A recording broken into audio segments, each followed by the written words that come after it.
So, that wraps up RLDS episode 3, everybody. Quite the, episode, you know? I'm sorry if I wasn't one of my usual animated stuff where it's, like, hyped up as fuck and all that jazz, but to be honest, it's almost 12 o'clock at night, which is, like, 20...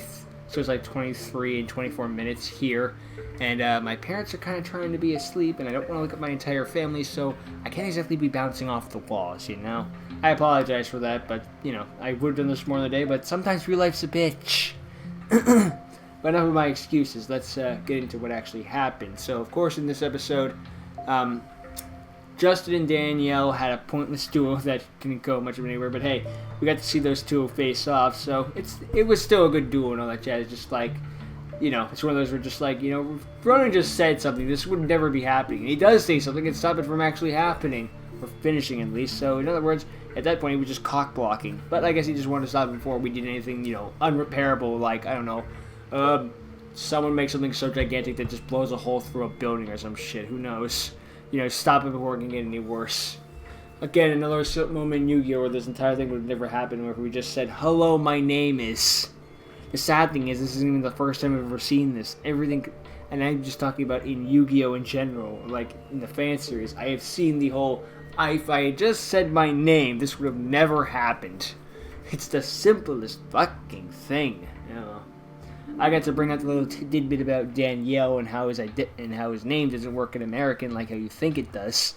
For those of you who didn't catch up on that detail and was too focused on the episode, fair game. But the basic concept is the fact that Danielle is the guy's name in Hungarian, but here in English, or at least in America, as far as I know, Danielle is a girl's name. Let that sink in. And then, I don't know, use the toilet or something, I don't know. Bad humor. Either way, Ronan takes his friends home. They have to discuss all the stuff they're going to do in the future, how it's great that they know nothing about each other, because that means that they can't use that means that it's good, because I guess that means that the bad guys ever torture them for information. They don't know shit. It's the only way I could think of that ever actually being useful, you know? Work acquaintance, work associates and all that jazz. Agaton comes to the grips with the fact that he's realizing he sucks with this deck, and I like to imagine Schmirko's like, dude, I gave this to you for a reason. I mean, I made the joke about him should just go back to the Tyrant Dragon deck, and funnily enough, that came true, so it's like, I didn't mean that. I didn't think they'd actually go through doing it, you know? So this is just like, I bet this is gonna happen. Like, you know, you unintentionally predict the future. Still, it's good that Agaton turned around and decided, yeah, no, I'll take it back in the end. I mean, I thought we were going to have one of those moments where it's like, I don't need my Cyberse deck anymore. I'm going to go back to my Tyrant Dragon deck. And then he goes to fight the Mercenary or some random guy, and he just instantly loses. He just loses, so he's like, maybe I just gave up on the Cyberse deck too soon, you know? I just need to understand it more and all that usual stuff. Schmirko understood it better on the first try than you did. But then again, the first try, all he did was fight a Firewall Dragon, so, you know, either way. It's still nice if Schmirko just instantly gave him the deck back and all that stuff. He could have kept the Exodia pieces and all that jazz, but he didn't, and that's kind of important. So I had to see a bit more into Agaton. That's always good. Make the protagonists and all that jazz feel better about themselves and all that jazz. Enjoyable. We got to see... I'm terrible with names. The Solomon Great guy, Roski. I remember there was an I at the end. It was just like one of those weird things, just like, Justy? No, that can't be right. No, Roski. We got to see Roski fight off the last minute mercenary. How funny, I predicted the last minute mercenary would use Solomon Greats, and now here he is fighting Solomon Greats. Funny how the world works sometimes. And it's still, if I was going to pick a meta deck, Ballard Drawk would be up there, considering, that card is annoying.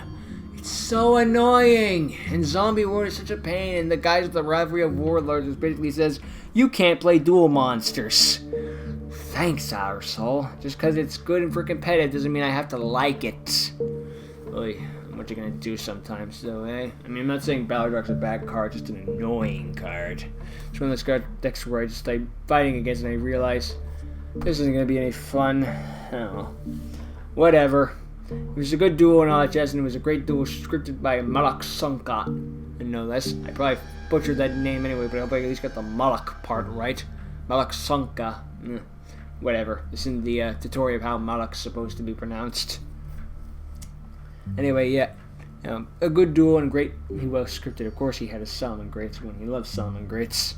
Yeah, you like your deck. That's everyone's allowed to like an archetype. If it was illegal to like an archetype, Yu-Gi-Oh wouldn't exist as long as it did. So yeah, after that, we find out that you're a bloody double crosser. I will teach you to be good and all that jazz. And then he instantly turns to the dark side.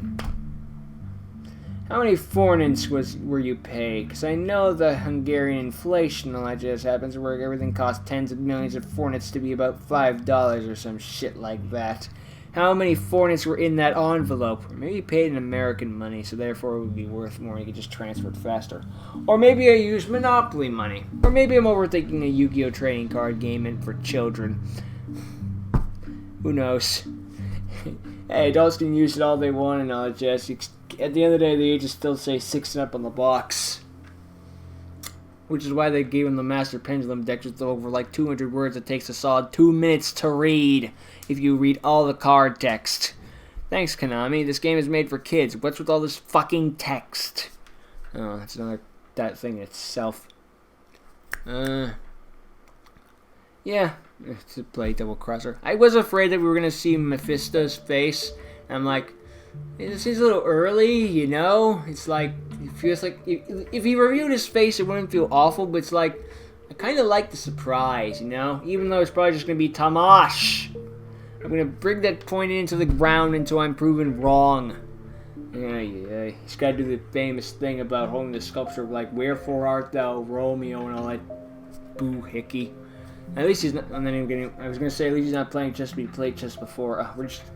We're just going through the list of all the generic cliches. We're just missing the evil laugh and all that jazz and all the flames of hell. Whatever, he's the businessman bad guy, whatever. He's a rich businessman bad guy. Also, he brings up a question with Nemesis, considering is he supposed to be Nemesis or is he just like know of Nemesis? Be from the same brand as Nemesis? Also, the new character that's the guy in jail, was that guy originally Nemesis? This is all coming back considering Schmirko was retconned into the plot between season 1 and 2, so I'm wondering if this guy was brought up at some point. Man, it could be just forgetting, you know? Who knows? Wait, no.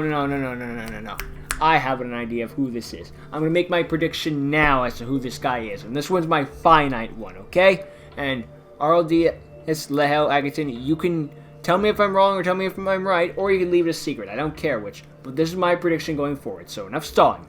I predict that guy who was in jail was the guy that Agaton dueled in the second episode where Lehel fought one guy and then he fought the other to get like both the arms or both the legs of Exodia.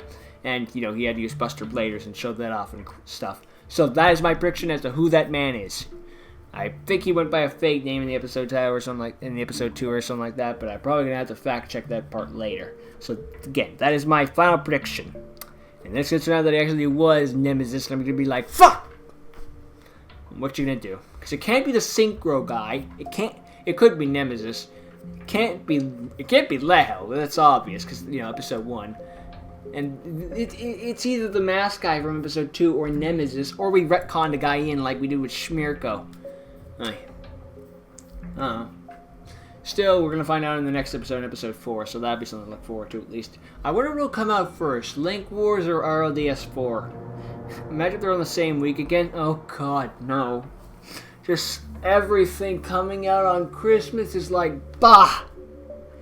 Oh yeah. They don't even have everything recorded for this week and I still gotta do the extra Christmas stuff. What has science done? Oh, I can't be mad at people for putting out content. It's just one of those things where it's like, ugh, give me more work to do. I have to go through the painful edit of sitting on my ass watching a show about children's card games. Man, I have it rough. At almost 12 o'clock at night, to be honest, but, you know, midnight. But, you know, just because my job is easy doesn't mean I have to like it. My job, like I get paid for this. Oh, it's fun at best. Whatever, I'm rambling. I liked the episode, I'm glad I watched it. I'm sorry I'm going to be more, like, over the top and jokey, but it's almost midnight. It's a miracle I'm still up. Adrenaline's one hell of a drug. Oh, I liked it. I'm glad I watched it. Thank you, Lehel. Looking forward to it in the future. All that nice stuff. Merry Christmas, Happy New Year, Happy Kwanzaa, Happy Hanukkah, and Happy Rusev Day. Bye.